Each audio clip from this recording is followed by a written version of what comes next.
औज़ुबिल्लाहि बिस्मिल्लाहिर्रहमानिर्रहीम। शुरू अल्लाह ताला के बाबरकत और पाक नाम से, जो अपने बंदों पर बहुत ही ज़्यादा अपने ही हबीब पाक के सदक़े हमेशा से हम सब पर रहमत ख़ास फरमाते रहते हैं। मेरी तरफ़ से मेरे तमाम दोस्तों, मुझे सुनने और देखने वालों को मेरी तरफ़ से अस्सलामु अलैकुम व रहमतुल्लाहि व बरकातुहू।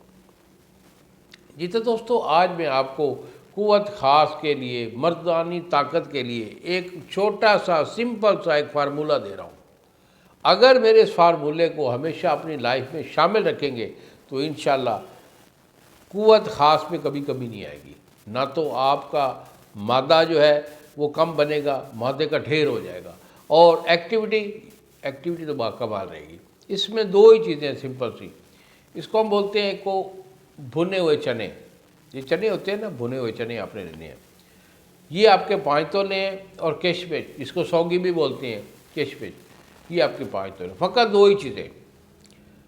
तो ये जो है ना, सेकंड टाइम या रात को सोने से पहले इसे थोड़ा थोड़ा करके खाते रहें, बैठे रहें, गपशप लगाते रहें, खाते रहें। 10 तोले हर बंदे को खानी चाहिए। 5 तोले किशमिश और 5 तोले आपका होगा भुने हुए चने। जब ये खा चुके हैं, जिसके बाद आप पीना चाहें तो पानी नहीं पीना, दूध पी लेना। 1 पाव दूध इसके लिए ज़रूरी होता है। अगर 1 पाव दूध के साथ डेली जो है इसको खाते रहेंगे, इंशाल्लाह कभी भी आपके अंदर कमज़ोरी जो है किसी किस्म की मर्दाना ताकत की वो नहीं आएगी। तो मज़ीद अगर हमारे से मशवरा करना चाहें तो बेटा यही मेरे 2 नंबर हैं जो सामने स्क्रीन पर आ रहे हैं। एक नंबर होता है 0300 650 85 82, और दूसरा नंबर है 0300 100 पूरा 85 82। मुझे फ़ोन कॉल करके मशवरा कर लीजिए। इंशाअल्लाह अगली वीडियो में दोबारा मुलाकात होगी। बाबा जी से अस्सलाम वालेकुम व रहमतुल्लाहि व बरकातुहू।